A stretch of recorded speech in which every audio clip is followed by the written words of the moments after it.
لو أنزلنا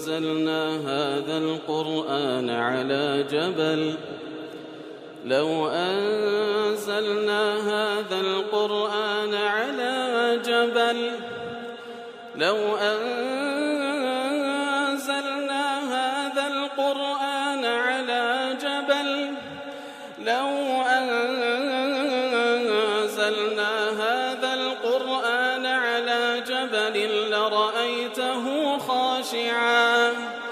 لرأيته خاشعا متصدعا من خشية الله وتلك الأمثال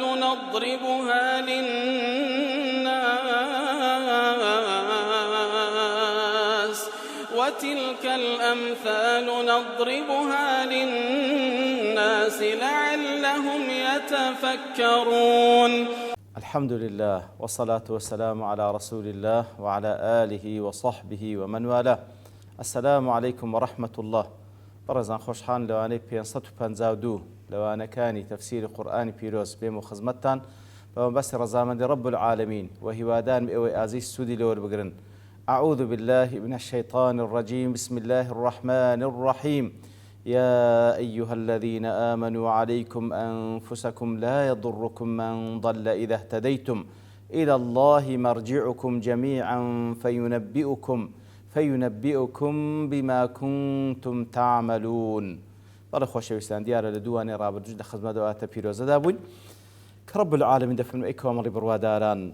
عليكم أنفسكم واتە خەمی خۆتان بی و نفسی خۆتان ملزم کەن و پابند کەن بە دینی خوا سبحانه وتعالى لا يضركم من ضل إذا اهتديتم. ئەگەر نگۆ لەسەر هیدایەت بن گومڕایی کەسانێکی گومڕا هیچ زەرەری لە بۆنگۆ نابی. إلى الله مرجعكم جميعا هەمووتان گەڕانەوەتان و لە رب العالمینە فينبئكم بما كنتم تعملون. ئیتر پێتان ڕادەگەینیتەوە وەکو هەواڵی گرنگ پێتان ڕادەگەینیتەوە ئەو کار و کردوانی کە کردیتان واتە پاداشت و سزاتان لەسەر دەداتەوە خوا پەناماندا. ئیتر دیارە وەکو گوتمان خەڵکانێکی زۆر بە سەقەتی لەو ئاتێتە دەگەن لۆیە پێویستی بە ڕوونکردنەوەی زۆر هەیە و عولەما زۆر قسان لەسەر کردیە. خەڵکانێکی زۆر ئەو ئاتە دەکەنە بەڵگە لەسەر ئەوەی کە گوایە ئەو کەسەی کەوە تەنها خەریکی خۆیتی ئەوە گومڕایی کەسانێکی گومڕا هیچ زەرەر بەوی ناگەینی کەواتە دەیکەنە بەڵگە لەسەر ئەوەی کەوا تەنها خەریکی خۆت بە علاقەت بە خەڵکی نەبی بانگەواز مەکە فەرمان بە چاکە مەکە ڕێگری لە خراپە مەکە. بەڵام عولەما دەڵێن وانە لەبەر ئەسڵەن لا يضركم من ضل إذا اهتديتم ئەو کاتە گومڕایی کەسانێکی گومڕا زەرێت لە بۆنگۆنی ئەگەر ئەنگۆ لەسەر هیدایەت بن بەشێکیش لە هیدایەت ئەوەیە کەوا فەرمان بە چاکە بکەن و ڕێگری لەسەر لە خراپە بکەن. ئەو کەسەی کەوا واز لە ئەمر بالمعروف و نهی عن منکر دەینی ئەو کەسە ئەسڵان لەسەر هیدایەت نییە وەکو لە ئەضواء البەیان سوورەتی العەسر کە وەکو لەوانەیە ڕابردوو یەک لە بەڵگەکانە دەفەرمێ بەسەر ئەوەیە ئەوەی فەرمان بە چاکەنەکە و ڕێگری لە خراپە نەکە لەسەر هیدایەت نییە بەڵکو لە خەسارەتمەندیە. و هەروەها ئاتێکیش لە سوورەتی ئەنفال دەینەوە دەفەرمێ واتقوا فتنة لا تصيبن الذين ظلموا منكم خاصة. کەواتە خۆتان لە فتنەیەک بپارێزن عەزابێک کاتێک کەوا دێت تەنها و تەنها تووشی زاڵمەکان نایە بەڵکو هەمووی دەگریتەوە. دەفەرمی والتحقیق في معناها بابنێک بە تحقیق مانای ئەو ئاتە چییە؟ مەبەست لەو ئاتە لەو فتنەیەکەوە کە دێ ئەو عەزابێک کە دێ زاڵم و غەیری زاڵم دەگریتەوە هي أن الناس إذا رأوا المنكر فلم يغيروه. كاتكوا خلشي منكروا ناشرعيان ديد هولي قوران كاريان نكر عمهم الله بالعذاب. أو خواي قورة هموان تعميم دكا بعذابك وتهمي دا دقريتوا صالحهم وطالحهم. كاسا صالح كانش دقريتوا كاسا خرافة كار كانش دقريتوا يتردل بوشي ويجماعتك لأهل علم أو هان ليك دايتوا وأحاديث صحيح لسر أو بابته شاهد لبوهنده أو زلا خالش كذله. واعلم أن كلا من الآمر والمأمور يجب عليه اتباع الحق المأمور به. پێویستە بزانێ ئەو کەسێک کە فەرمان بە چاکە دەکا خودی خۆی و ئەو کەسێک کەوا فەرمانی پێ دەکرێت چاکە بکە هەردووچیان فەرمانیان پێکرا شەرعەن ئیتیباعی ئەو حەقە بکەن کەوە فەرمانیان پێکرا هەم ئەو کەسێک کە فەرمانەکە دەکا و مەوعیدەکە دەکا و خەڵکی ڕێنمووین دەکا هەم ئەو کەسێکەوە پێ ڕادەگەێنرێ هەردووچیان ملزەمن شەرعەن بۆی کەوە ئەو حەقەی ڕابگەین و یاخود ئەو حەقەی جێبەجێ بکەن و هەروە سنەتی پێغەمبەری صلی الله عليه وسلم لە ئەحادیثی صحیح بەڵگەیە لەسەرەوەی کەوە ئەو کەسێکەوە فەرمان بە چاکە دەکا بەڵام بەخۆی نایکا و بابنە ڕێگری لە خراپە دەکا بەڵام بەخۆی ئەنجامی دەدا ئەوە کەسێکە ئەنەه حمار من حمر جهنم ئەو کەسە حاشاچی قورئانەکە و ئەو مەجلیسەی ئەو کەسە گوێدرێژێکە لە گوێدرێژەکانی جەهەنەم يجر أمعاءه فيها ڕێخەڵۆکانی لە دوای خۆی ڕادچێشن ناو جەهەنەم ئیتر دەفەرمی قورئانی پیرۆز بەڵگەیە لەسەرەوەی کەوە ئەن وهروها ئەو کەسێکەوە فەرمان دەکا پێویستە بە خۆی جێبەجێ بکە ئەگەرنا ئەوە حاڵیتی وهروها لە قورئانی پیرۆزیش بەڵگەیە لەسەرەوەی ئەو کەسێک کە فەرمانی پێ دەکرێ ڕێنمونی دەکرێ بۆی کەوا چاکە بکە بەڵام يعرض عنه پشتی تێ دەکا و ئامادە نییە جێبەجێ بکە ئەویش بە هەمان شێوە گوێ درێژە وەکو لە ئەوجا بابن بەڵگەی لەسەر دەینتەوە ئیتر یەکەم جار دێت سەر ئەو کەسێکەوە فەرمان بە چاکە دەکا بەڵام بەخۆی جێبەجێ ناکە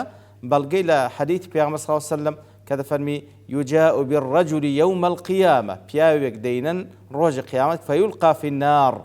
فيلقى في النار فرێدەدرێت ناو جەهەنەم فتندلق أقتابه وتتدلى أمعاؤه واتە ئەوجا لەگەڵ فڕێدانەکەی ڕێخەرۆکی هەمووی دەردەچی لە ناوجی فيدور بها في النار كما يدور الحمار برحاه کەواتە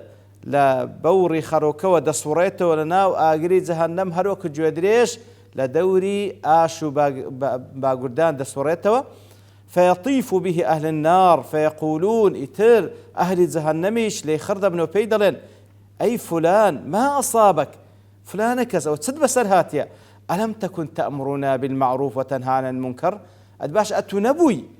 خەڵکیت یاخود بە خەڵکی ڕادەگەیان فەرمان بە چاکە دەکرد و ڕێگریت لە خراپە دەگرت فيقول كنت آمركم بالمعروف ولا آتي مصیبەتەکە ئەوەیە ئەمن فەرمانم دەکرد بە چاکە بەڵام بە خۆم جێبەجێم نەدەکرد وأنهاكم عن المنكر وآتي وهروها خەڵکیم ڕێگری دەکرد لەوەی کەوا خراپە مەکەن بەڵام بە خۆم ئەنجام دەدا حەدیثەکەش دیارە ئەخرجه الشيخان في صحيحيهما بخاري ومسلم ڕوایەتیان کردێ لە حەدیثی ئوسامەی کوڕی زەید خوای لێ ڕازی بی بەڵێوە لە حەدیثێکی دیکەکەوە ئەنەس دەجێڕتەوە پێغەمبەر صلی الله عليه وسلم دەفەرمی رأيت ليلة أسري بي واتە لەو شەوەی کەوا ئیسرام پێکرا بەرز کرامەوە بۆ ئاسمان رأيت ليلة أسري بي شەوی بابنێکی شەوڕۆییم پێکرا لەو شەوە ڕادیتم رجالا تقرض شفاههم بمقارض من نار طبعا لو شوي كا بيان صلى الله عليه وسلم معراج بيكرا خوای گەورە هەندێک دیمەنی مستقبلی نیشانی پێغەمبەردا صلی الله عليه وسلم کەوا ئەو کەسانی کە لە ئاگری جەهەنەمن چەند سنفێکی نیشاندان و هەروەها بەهەشتیشی نیشاندا یەک لەو دیمەنانێک کەوا نیشانی درا دەفەرمی پیاوانێکم دیت تقرض شفاههم بمقارض من نار دەفەرمی دیتم لێوەکانیان دەبڕێتەوە بە مەقەسی ئاگر كلما قرضت رجعت دبريتوا ديسان صادبتو ديسان دبريتوا فقلت لجبريل من هؤلاء برسام لجبريل الأوانات شيئا لوها اللي بسرده فرمي هؤلاء خطباء من أمتك تفرمي أنا وتاربيج لأمتكيتو كانوا يأمرون الناس بالبر وينسون أنفسهم فرمانيان بخلشي ذكر بتاكا كاري بلام خويان لبير ذكردو خويان أنزاميان نددا وهم يتلون الكتاب أفلا يعقلون لكاتك دا قرآن خواشيان دخين دوا عقليان أوانا حتى كجمام أحمد رواياتي كرديا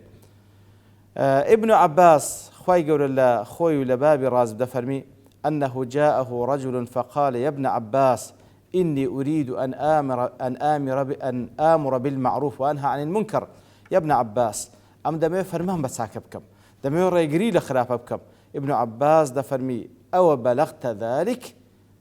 قيشتي أو درجك وفرمان بساكبك وريقري لخرافبك فقال أرجو رجاء موايا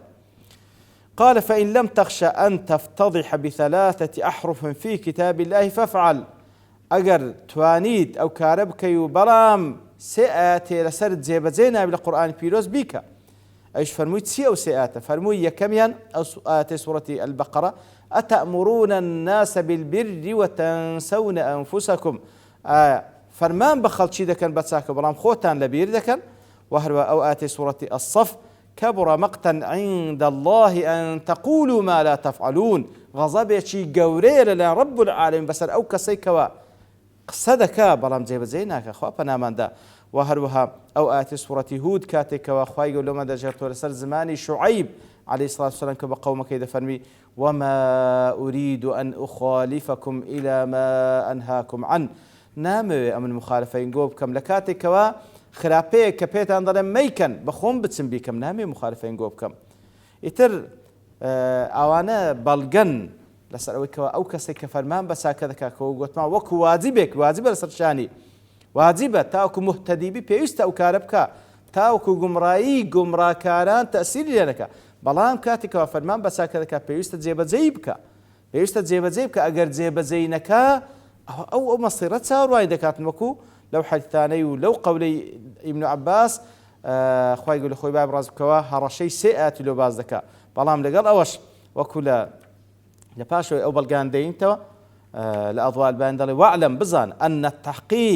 تحقيق لو مسألة أن هذا الوعيد الشديد الذي ذكرنا أو هرشه بهذه كواباس ما كر من اندلاق الأمعاء في النار لو كوا أو كسيك لناو آجر ريخلوشي دردسي ودسورته لدور بري خويو أو زال لناو آجريج دسوتي خوا بنامندا وقرض الشفاء بمقاريض النار وأو كسيك ليو دبرته بمقصي آجر ليس على الأمر بالمعروف لسر أوينية كوا فرماين بساكا كردية بابا غلط تينجين وإنما هو على ارتكابه المنكر عالما بذلك كوات أو باداش ددريتو لسر فرماين بساكا كردية بلام لسر أوينية كوا أو عذابي دخوا لسر أوي كوا كاتك فرماني كردية بلام بخوي جێبەجێی نەکردیە کاتێکەوە گوتی واز لە خراپە بینن بەخۆی وازی لێ نەهێنایە کە دەشیزانی فالحق أن الأمر بالمعروف غير ساقط عن صالح ولا طالح كاتو خالشی زۆر گرنگە فەرمانکردن بە چاکە لەسەر هیچ کەسێکی مسلمان لا ناکەوی سەواء بەخۆی پیاوێکی صالح و چاک بی یان طالح بی یان خراپەکار بی دەبی هەر فەرمان بکە بە چاکە و ڕێگری بکە لە خراپە والوعيد على المعصية لا على الأمر بالمعروف وعيد هرشك لسر أو جناحيك واديكا نجلسر أو فرمان بساك ذكاتا لأنه في حد ذاته ليس فيه إلا الخير فرمان كردن بساك خيرا كارش ساكا وأما الآت الدالة زباشان استا باسي لوكر أو كسيك فرمان بساك ذكا ريقري لخلاف ذكا بيوست بيش هم كسيك بخوي زي بكا ئەگەر بخۆی جێبەجێ نەکە ئەو هەڕەشانە چاوەڕوای دەکە کە لە قورئان لە سونە داهاتێ ئەدی ئەگەر ئەوەشی نەکردو با بڵێین فەرمانی بە چاکەش نەکردو بە خۆشی خراپەکار بوو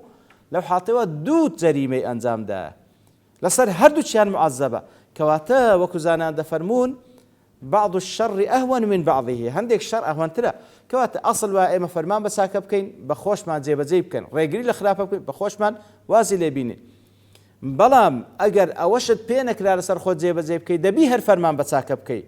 کەواتە ئەگەر بە خۆت گوناحباری معنەوە نییە لێ بگەڕێ خەڵکیش گوناحبار بن فەرمانیان پێ بکە بە چاکە چونکە ئەگەر وازت لێ هێنا لە فەرمانکردن بە چاکە و بە خۆشت نەتکرد لەو حاڵەتەی دوو جەریمەت ئەنجامدا ئیتر پێویستە بزانین بەڵێ ئیترەوانە ئەو بەڵگانە بوو کەوا هینایە لەسەروەی ئەو کەسێکەوە فەرمان بە چاکە دەکا بەڵام بەخۆی جێبەجێ ناکە ئەوە هاوشێوەی گوێ درێژە وەکو پێغەمبەر صلی الله علیه و سلم باسی کرد لە ئەو حەدیثەی کە هینایەوە و ئەو کەسێکەوە فەرمانی پێ دەکرێت بە چاکە با بڵێن جۆی لێ بەڵام جۆڕایەلی ناکاتن خوای گەورە ئەوانیشی هەر بە گوێ درێژ ناوبردیە وەکو لەو ئاتەی سوورەتی المدەثر کاتێکەوە دەفەرمێن فما لهم عن التذكرة معرضين باشەوە چیان بەسەر هاتێ لەبەرچی واز لەو تەذکرەی دەین و واز لەو بەبیرهێنانەوەی دەین و کاری پێ ناکەن و لای لێ دەکەنەوە كأنهم حمر مستنفرة فرت من قسورة عینی ئەو کەسانش خوای گەورە تەشبیه دەکە بە گوێ درێژ دەفەرمی وەکو گوێ درێژێکەوە هەڵاتینە بە ترسەوە دەڕۆن لە ترسی چی هەڵاتینە ترسی شێر هەڵاتینە هەندە بە غار دەڕۆن کەواتە عینی تشبیهی کردینە بە گوێ درێژێک کەوا لەدەست شێر هەڵدێتن کەواتە فعلا ئەوەی کەوا جۆڕایەلی ناکا لە بۆ ئەو فەرمانێکەوە پێی دەکرێت و لە بۆ ئەو نەسیحەتەی کەوا دەکرێت ئەینی خوای گەورە سوبحانەهو وتەعالە بە گوێ درێژ ناوی بردیە. پاشان دەڵێ فەرمانکردن بە چاکە سێ حکمەتی تێدا، سێ حکمەت. یەکەمیان ئیقامەی حجەیە لەسەر ئەو خەڵکەی کە نازانی، رسلا مبشرین ومنذرین لئلا یکون الناس علی الله حجة بعد الرسل. خاڵی دووەم ئەوەیە کەوە ئەو کەسە ئەو تەکلیفە لەسەر شانیتی لای دەدا وەکو خوای گەورە سوبحانەهو وتەعالە لە سوورەتی ئەلعراف باس لە کەسان دەکات لە بەنی ئیسرائیل کاتێکەوە نەسیحەت خەڵکیان دەکرد لەبەرچی نەسیحەت دەکەن دەیانگۆ مەعذیرەتەن ئیلا ڕەبیکم لەوەی عوزرمان هەبی لای پەروەردگار. سەیەمیشیان حکمەتی سەیەم ئەوەیە کەوا ڕەجاوە ئەو کەسێک کە تو نەسیحەتی دەکەی سوود وەربگریتن لەو نەسیحەتەی تو وەکو هەر لە هەمان ئاەتی سوورەتی ئەلعراف دەفەرمی مەعذیرەتەن ئیلا ڕەبیکم ولعلهم يتقون ولعلهم يتقون. بەشکۆ ئەوانیش سوود لەو بەبیر هینانەوەی وەربگرن و واز لەو خراپەکارێ بین. کەواتە عینی بە هەمان شێوەشیان سێ خاڵی باز دەکات خو سێ حکمت لە حکمەتەکانی فەرمانکردن بە چاکە و ڕێگریکردن لە خراپە. یەکەمیان ئیقامەی حجەیە لەسەر خەڵکی، دووەمیان ئەو کەسە تەکلیفی خوا لەسەر شانی خۆی لا دەبە، سێمیان بەڵکو ئەو کەسێکەوە مەوعیزەی دەکەی سوودی لێ وەربگریتن و جێ خۆی بگریت و واز لەو خراپە بینی کەوە دەیکا. پاشان هەندێک خاڵی تر باز دەکات کەەوە ئەویشیان زۆر گرنگە لەو بابەتە، بەڵام لەبەرتەوابوونی کە لێرە دەوەستین بە پشتوانە رب العالمین لەوانەی داهاتوو دەینەوە خزمەتی. وصلى الله وسلم على نبينا محمد وعلى آله وصحبه أجمعين وآخر دعوانا الحمد لله رب العالمين. لو أنزلنا هذا القرآن على جبل لرأيته خاشعا متصدعا من خشية الله وتلك الأمثال